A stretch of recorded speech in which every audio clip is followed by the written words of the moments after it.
آج ہم ایک فلاحی ادارے کے کام کو سمجھنے کی کوشش کریں گے، خاص طور پر ان کے 3 بنیادی مشن اور یہ کہ وہ اپنی کوششوں کو کہاں اور سب سے اہم کیوں مرکوز کرتے ہیں۔ کمیونٹی، رزق اور پانی، یہ وہ 3 بنیادی ستون ہیں جن پر یاسین القرآن ویلفیئر ٹرسٹ کی فلاحی سرگرمیاں قائم ہیں۔ اب دیکھنے میں تو یہ تینوں الگ الگ چیزیں لگتی ہیں، ہے نا؟ لیکن جب گہرائی میں جا کر دیکھیں تو یہ سب ایک دوسرے سے بہت مضبوطی سے جڑی ہوئی ہیں۔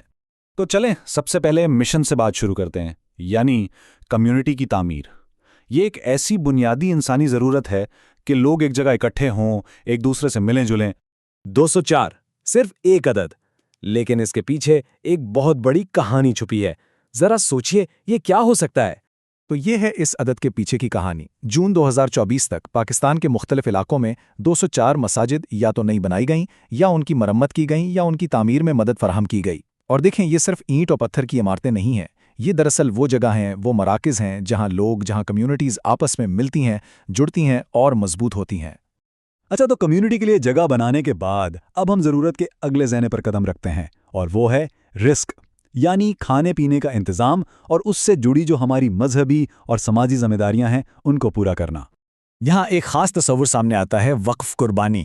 اب یہ کیا ہے؟ یہ اصل میں قربانی کا ایک ایسا فلاحی طریقہ ہے جس میں گوشت ان لوگوں تک پہنچایا جاتا ہے جنہیں اس کی ضرورت ہے۔ اس کا اصل مقصد یہ ہے کہ کمیونٹی کا کوئی بھی فرد، خاص کر خوشی کے موقعوں پر، کھانے کی نعمت سے محروم نہ رہے۔ اور اس کام کا دائرہ کار کتنا وسیع ہے یہ بھی دیکھنے والی بات ہے۔ یہ کسی ایک شہر یا علاقے تک محدود نہیں ہے۔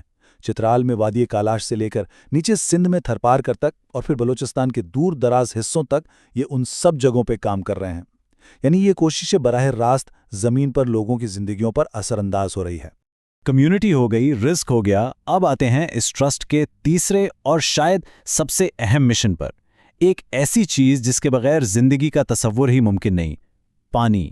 خاص طور پر تھرپارکر کے واٹر پروجیکٹ میں صرف پانی دینا مقصد نہیں ہے بلکہ ایک پائیدار حل فراہم کرنا ہے۔ اس کے لیے ایک خاص ٹیکنالوجی استعمال کی جاتی ہے۔ پہلا قدم تقریباً 200 فٹ گہری بورنگ کی جاتی ہے، پھر اس میں سبمرسیبل پمپ لگایا جاتا ہے، اور سب سے زبردست بات، اس پمپ کو چلانے کے لیے سولر پاور یعنی شمسی توانائی کا استعمال ہوتا ہے۔ اس سے یہ حل نہ صرف مؤثر ہے بلکہ ماحول دوست بھی ہے اور لمبے عرصے تک چلنے والا ہے۔ تو اس پروجیکٹ سے فائدہ کس کو ہو رہا ہے؟ صرف انسانوں کو؟ نہیں، اس کا اثر دوہرا ہے۔ ایک طرف تھرپارکر کے لوگوں کو پینے کا صاف پانی ملتا ہے، تو دوسری طرف وہاں کے جانوروں، مویشیوں اور جنگلی حیات کی پیاس بھی بجھتی ہے۔ یہ ایک طرح سے پورے ماحولیاتی نظام کے لیے زندگی کا ایک تحفہ ہے۔ تو یہ سب جو کام ہو رہے ہیں، مسجدیں بن رہی ہیں، کھانا تقسیم ہو رہا ہے، پانی پہنچایا جا رہا ہے، ان سب کے پیچھے اصل سوچ کیا ہے؟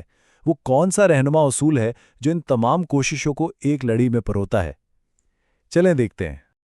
بہترین صدقہ پیاسے کو پانی پلانا ہے، حدیث نبوی صلی اللہ علیہ وآلہ وسلم۔ یہی وہ بنیادی فلسفہ ہے جو اس ٹرسٹ کے کام کی بنیاد نظر آتا ہے، اور یہ بات بالکل واضح کر دیتا ہے کہ زندگی کی سب سے بنیادی ضرورت پوری کرنا، خاص طور پر پانی مہیا کرنا، ان کے لیے اتنی بڑی ترجیح کیوں ہے۔